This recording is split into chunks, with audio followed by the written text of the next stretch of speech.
MA history entrance examination और जामिया मिलिया इस्लामिया, बहुत बड़ी तादाद में आप लोगों के मैसेज आ रहे हैं टेलीग्राम ग्रुप में और हमारे यूट्यूब चैनल पे और तमाम व्हाट्सएप पे, जिसमें आप लगातार पूछ रहे हैं कि sir MA history entrance examination Jamia Millia का कैसे क्वालिफाई किया जाएगा। कुछ एक्सपर्ट्स की राय मिल जाए तो बच्चे के लिए काफ़ी आसान हो जाता है। इवन वो रिमोट एरियाज में बैठ करके भी अपने घर पे बैठ करके वीडियो देख करके तैयारी कर सकता है, वो बुक्स इकट्ठी कर लेगा और जो भी स्टडी मटेरियल वो कलेक्ट करने के बाद वो आसानी से वहाँ पे बैठ करके पढ़ सकता है। क्योंकि अब आप पोस्ट ग्रेजुएशन में है तो काफ़ी हद तक आप समझ चुके हैं सब्जेक्ट क्या है और कैसे कैसे सवाल आते हैं। बहरहाल जितनी भी हमसे मदद हो सकती है हम आपकी इसमें 100% मदद करेंगे और गारंटी देते हैं कि अगर आप इन इंस्ट्रक्शंस को फॉलो करेंगे तो 100% आपका रिजल्ट अच्छा आएगा, आपका सिलेक्शन होगा। तो चलिए बात कर लेते हैं इस वीडियो में उन सभी बातों की जो कि आपके लिए बहुत ज़रूरी है और जिन पे आप लगातार सवाल करते रहते हैं, जैसे कि आपकी कट ऑफ लास्ट ईयर क्या रही थी और एक्सपेक्टेड कट ऑफ क्या रहती है तकरीबन जामिया में। इसके अलावा सिलेबस क्या होगा, इस एंट्रेंस एग्जामिनेशन का पैटर्न कैसा होगा, किस टाइप के सवाल आएंगे, कितने कितने सवाल आएंगे और बुक्स आपने कौन कौन सी पढ़नी है, सीट्स कितनी है, फी क्या है जामिया मिलिया इस्लामिया में हिस्ट्री की, वगैरह वगैरह। तो वन बाय वन इन सवालों के हम जवाब आपको दे देते हैं। सबसे पहले हम चलते हैं, ये है देखिए आपका 2021 का रिजल्ट, तो इसी से हम कट ऑफ आपको दिखा देते हैं। हालांकि कट ऑफ कई फैक्टर्स पर डिपेंड करती है, वो भी हम आगे बात करने वाले हैं और बाद में हम आपको बताएंगे कि नेगेटिव मार्किंग से आप कैसे निपटेंगे। ओके, ये देखिए पहली लिस्ट है और इस लिस्ट के अकॉर्डिंग आप देख सकते हैं ये आपकी कट ऑफ जो कि 2021 में रही है डिफरेंट कैटेगरीज में, और ये मेन लिस्ट की कट ऑफ है। तो जाहिर सी बात है 3 4 5 पॉइंट जरूर ये नीचे जाएगी फाइनल लिस्ट आते आते। 4 5 पॉइंट एटलीस्ट 4 5 लिस्ट तो आती हैं तो 4 5 पॉइंट गिरना लाजमी है हर एक कैटेगरी में। तो आप 55 मान के चलिए जनरल की कट ऑफ थी। हालांकि इन्होंने डिक्लेयर नहीं की है, बताया नहीं है कि फिफ्थ लिस्ट और सिक्स लिस्ट आते आते कट ऑफ कहाँ तक गिरी है, बट ये अंदाजा है कि 55 के आसपास जनरल कैंडिडेट का सिलेक्शन हुआ है। वैसे ही बाकी कैटेगरी में आप अंदाजा लगा सकते हैं, 5 5 पॉइंट तकरीबन आप सब में गिरा दीजिए अंदाजे से। अब अपन देख लेते हैं किस कैटेगरी में कितने कितने बच्चे बुलाए हैं, कितनी कितनी सीट्स इन्होंने फिल की हैं। हालांकि एज पर ऑफिशियल रिकॉर्ड इन्होंने 50 सीट भरनी थी, बट 50 से आई थिंक 55 56 सीट तक ये भरेंगे जो हमें अंदाजा है। ओके, क्योंकि 4 5 बच्चे तो ये एक्स्ट्रा भर ही लेते हैं। चलिए एनीवेज, ये आपकी जनरल की लिस्ट, पहली लिस्ट। ये सब की सब जो है जितनी कैटेगरी में हम दिखाएंगे ये फर्स्ट लिस्ट के अकॉर्डिंग है, पहली मेरिट। और इसी में वेटिंग लिस्ट भी दे देते हैं, तो फिर बाद में जो वेटिंग लिस्ट में आ चुकी हैं उन्हीं के चांसेस होते हैं कि दूसरी तीसरी चौथी पांचवी लिस्ट में वही लोग सेलेक्ट होंगे। जो लोग वेटिंग लिस्ट से बाहर हैं उनके सिलेक्शन के चांसेस खत्म हो जाते हैं।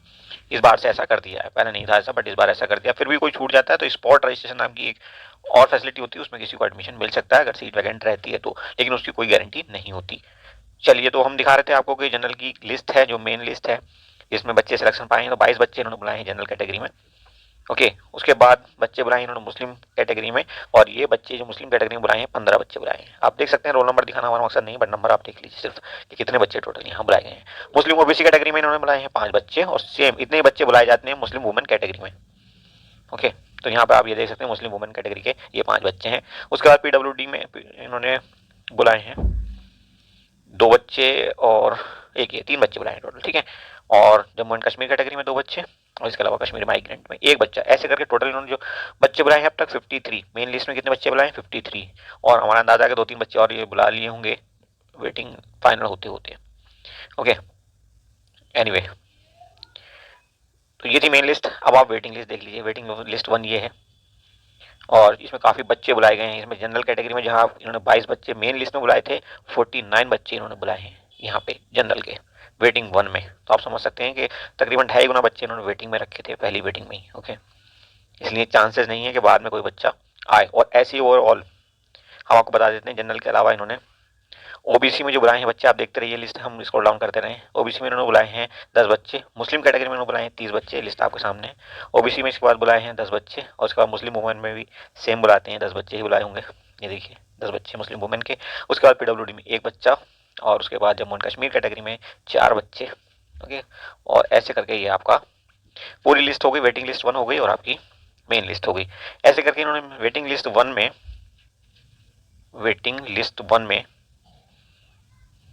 टोटल 104 बच्चे बुलाए हैं, ठीक है। जबकि मेन में टोटल कितने बच्चे बुलाए थे इन्होंने, मेन लिस्ट में 53 बच्चे बुलाए थे। तो ऑलमोस्ट डबल बच्चे इन्होंने वेटिंग के लिए रखे हैं।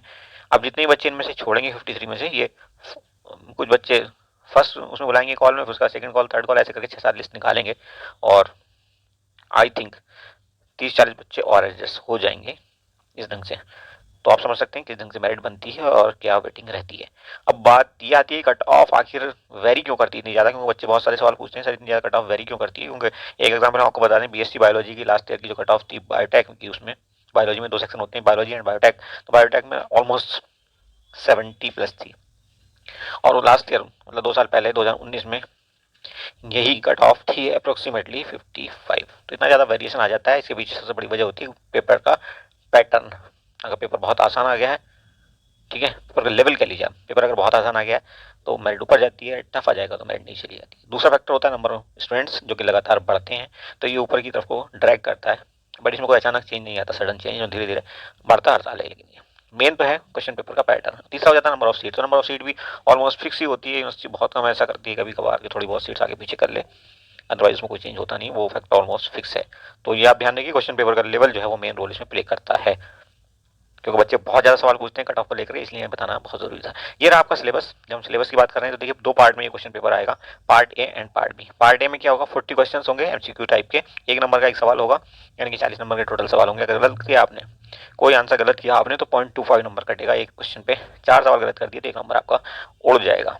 इसलिए कोशिश करिएगा कि गलत क्वेश्चन पे मार्क आप उसको ओमार शीट में मार्क ना करें, ना भरें उसमें, क्योंकि नेगेटिव मार्किंग की वजह से आपके बहुत ज़्यादा नंबर कट सकते हैं। और अगर करना भी पड़े तो उसके लिए प्लानिंग ये होती है, देखिए सपोज 40 में से आपने 20 सवाल पहले अटेम्प्ट में कर दिए और आपको पता है 100% ये सही है, तो 20 के 20 आप ओमार शीट में फिल कर दिए, उसके बाद बचते हैं 20, उसमें से आपको लगता है कि 8 सवाल ऐसे हैं जिनमें आपको पता है कि ऑप्शन एक ही आपका सही हो सकता है, लेकिन श्योरिटी नहीं है 100%, तो ये 8 के 8 आप सवाल कर दीजिए, इस ढंग से 28 सवाल आपके हो जाएंगे, ठीक है। लेकिन ये 8 के 8 तो सही नहीं होने, ये तो तय है, इसे आप मान के चलिए कि 6 सही हो जाएंगे आपके, तो 26 नंबर इस ढंग से आपके यहाँ पे आ जाएंगे। लेकिन 2 सवाल गलत भी हो जाएंगे अगर यहाँ पे, तो उनका कटेगा आधा नंबर, ठीक है।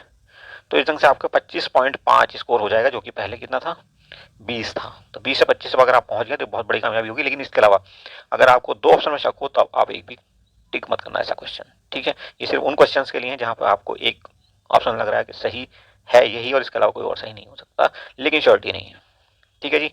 तो इस ढंग से आप यहाँ पे 5 नंबर बढ़ा सकते हैं। चलिए अब चलते हैं पार्ट बी पे। तो पार्ट बी में भी 2 सेक्शन होते हैं, सेक्शन 1 और सेक्शन 2। वो हम अभी आपको दिखा रही हैं क्वेश्चन पेपर किस ढंग का आता है। पार्ट बी 2018 क्वेश्चन पेपर अभी हमारे पास है, तो वो हम आपको यहीं पे दिखाने वाले हैं। ओके, वीडियो थोड़ा लंबा हो सकता है बट डायरेक्ट जानकारी आपको यहाँ पे मिलने वाली है 100%, वो भी ऑथेंटिक जानकारी, क्योंकि हम ऐसी वैसी जानकारी शेयर नहीं करते जो डाइसी हो। ओके, तो पार्ट बी की हम बात कर रहे थे, ये 60 नंबर का टोटल होगा आपका। पहला पार्ट इसमें 20 नंबर का होगा, जिसमें एक पैराग्राफ आएगा मॉडर्न इंडियन हिस्ट्री पे, followed by 2 questions based on passage. इसमें 2 सवाल होंगे 10-10 नंबर के, जिनको आपने आंसर करना है क्वेश्चन पेपर, सॉरी कॉपी में लिख करके। ओके, 2 सवाल 20 नंबर के होंगे। ओके, उसके बाद सेक्शन 2 जो है इसका, पार्ट बी का, उसमें क्या होगा, उसमें कुछ सवाल दिए होंगे आपको, आप 10 सवाल देते हैं। 2018 में ये 15 सवाल देते थे, लेकिन 2021 में उन्होंने चेंज कर दिया थोड़ा सा, अब ये 15 सवाल देते हैं। ओके, इसे दोबारा सुन लीजिए, 2018 में ये 15 सवाल देते थे, लेकिन 2021 में उन्होंने थोड़ा चेंज किया, अब ये 10 सवाल देते हैं। 10 सवाल में से आपको आंसर करना होता है 1 सवाल, ठीक है। 10 में से अब 1 सवाल आंसर करना होता है, पहले 15 में से 2 करने होते थे, तो ये थोड़ा सा चेंज आया है। बाकी आप देख सकते हैं यहाँ लिखा सेक्शन 2 के बारे में, all sorry shall contain and 10 questions, shall contain 10 questions on ancient, medieval and modern period of Indian history along with some general question on history that are designed to test the candidates aptitude for history. Okay, applicants are required to answer this question in detail। 40 marks का है ये question, तो definitely आपको detail में इसका answer करना होगा। अब चलते हैं हम यहाँ पे देखते हैं जामिया के प्रोस्पेक्टस के हिसाब से कितनी सीट्स हैं, कितनी फीस कोर्स में लगती है। ये faculty of humanities and language के तहत चलता है कोर्स, और आप यहाँ पे देख सकते हैं और भी कई कोर्सेज हैं इस फैकल्टी में, लेकिन आज जो हमें काम है वो है एमए हिस्ट्री से। ओके, तो यहाँ पे एमए हिस्ट्री का डिटेल दी हुई है आपको, एमए हिस्ट्री, और यहाँ पे आप देख सकते हैं 4 सेमेस्टर कोर्स, 50 सीट है, 7,200 एनुअल फी है इसकी, हर साल इतनी लगेगी आपको, तो 15,000 में आपका एमए हिस्ट्री हो जाएगा। और अब बात कर लेते हैं सबसे इंपॉर्टेंट बात ये कि आपने कौन कौन सी बुक्स पढ़नी है। तो मैं आपको बता देता हूँ, आपने एंशिएंट इंडियन हिस्ट्री पढ़नी होगी रोमिला थापर की बुक से। ओके, इसके अलावा सतीश चंद्र से पढ़ सकते हैं मेडिवल, और बिपिन चंद्र से मॉडर्न इंडियन हिस्ट्री पढ़ सकते हैं। वर्ल्ड हिस्ट्री में कुछ टॉपिक्स बड़े इंपॉर्टेंट हैं, जैसे तमाम जो क्रांति है, फ्रांस की क्रांति, रिवोल्यूशन, और इसके अलावा आपका अमेरिकन क्रांति है, चाइना की क्रांति, रशियन क्रांति और इसके अलावा दोनों वर्ल्ड वार, इनसे ही 2 3 4 सवाल पूछे जाते हैं, ज़्यादा सवाल वहाँ से आते नहीं, बहुत आसान टाइप के सवाल पूछे जाते हैं। तो चाहे तो आप इनके लिए कोई वर्ड हिस्ट्री कोई बुक आप चाहें तो पढ़ लें और ना चाहें तो छोड़ भी सकते हैं, बट उसके क्वेश्चन 3 4 तक देखे गए हैं हर साल। वो क्वेश्चन आप छोड़ना मत, उनको हल्के में लेना अच्छा नहीं है, पढ़ जरूर लेना चाहिए जिस बुक से आप उसको पढ़ें। और अगर आप चाहें तो एक काम और कर सकते हैं, थोड़ी सी प्रैक्टिस आपके लिए ज़रूरी है। तो एमसीक्यूज का कोई भी आप प्रैक्टिस सेट या तो कहीं से ले लें या कोई कहना चाहिए बुक, जो भी एमसीक्यूज पे आपको मिल जाए वो आप ले सकते हैं। एक दो अच्छी बुक हम जो है वो आपसे लिंक शेयर कर लेंगे, इन सारी बुक्स के लिंक्स आपके साथ शेयर करेंगे, तो वो आप देख लेना। इसके अलावा पुराने क्वेश्चन पेपर बड़े इंपॉर्टेंट हैं, 2016 से जामिया के क्वेश्चन पेपर्स अवेलेबल हैं हमारे टेलीग्राम ग्रुप में, आप वहाँ से जाकर के ले सकते हैं उनकी पीडीएफ। ओके, बाकी सॉल्व क्वेश्चन पेपर हमारे यूट्यूब चैनल पर अवेलेबल हो जाएंगे, आपको वहाँ से आप ले सकते हैं। और अब एक और इंपॉर्टेंट पॉइंट जो छूटा हुआ है वो ये है कि पुराना क्वेश्चन पेपर हमने आपको दिखाना है कि पार्ट 2 जो है इसका, पार्ट बी उसका सेक्शन 1 और सेक्शन 2 जो है उसमें किस किस टाइप के सवाल आते हैं, ताकि आपको अंदाजा हो सके, क्योंकि ये पार्ट अब मिलता नहीं है, तो बहुत रेयर हो चुका है, इसको प्रिजर्व करना बहुत जरूरी है, इसलिए हमने आपको दिखाने की कोशिश की है। देखिए ये रहा आपका पार्ट 2 और इसका सेक्शन 1, ये है पार्ट बी का सेक्शन 1 आप कह सकते हैं। तो पहला सवाल आपका होता है, पहले सेक्शन में होते हैं 2 सवाल जो कि 10 10 नंबर के होते हैं और आपको आंसर करने होते हैं इस पैराग्राफ पे बेस्ड। तो आप पैराग्राफ आराम से पढ़ लीजिए, हम धीरे धीरे स्क्रॉल डाउन कर रहे हैं, आप चाहें तो वीडियो पॉज करके इसे और सुकून से पढ़ सकते हैं। और हमने आपको बताया था कि 2018 का क्वेश्चन पेपर है, 2018 का, ठीक है। तो इससे आपको अंदाजा मिल जाएगा किस टाइप के सवाल पूछे जाते हैं, कि पैराग्राफ किस टाइप का होता है। ये मॉडर्न इंडियन हिस्ट्री पे ज्यादा आता है पैराग्राफ। और यहाँ पे जो सवाल दिए हुए हैं, in the light of the above passage do you agree with the view that the king was the owner of all land in Mughal India. तो बहुत आसान टाइप के सवाल होते हैं। चलिए देखते हैं इसका पार्ट बी का दूसरा सेक्शन। ये है आपका पार्ट बी का दूसरा सेक्शन, जिसमें आपसे पूछे गए थे 2018 के हिसाब से 15 सवाल और 15 में से आपको आंसर करने थे 2 सवाल, लेकिन अब 10 पूछे जाएंगे और 10 में से एक आपको आंसर करना होगा। ओके, तो आप सुकून के साथ इन सवालों को पढ़ें और आंसर लिखने की भी प्रैक्टिस करें। ना सिर्फ पढ़ना जरूरी है बल्कि लिखने की प्रैक्टिस भी जरूरी है। आई थिंक इतना क्लियर तो है पेपर के, आप आसानी से पढ़ सकते हैं। वीडियो पॉज करके पढ़िएगा अगर हो सके तो।